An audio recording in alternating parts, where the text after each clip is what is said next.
Nag-a-answer nga ng question sila eh. Yung Yung quadman hanggang sira.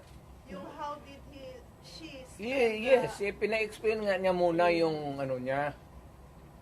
Kasi hindi pa tapos ang COA.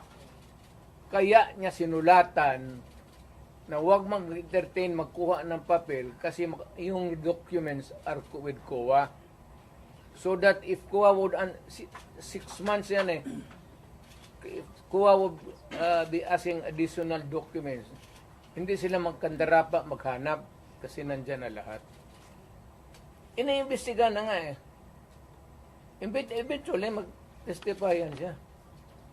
Pero yung mga documents muna, hindi yan trabaho ng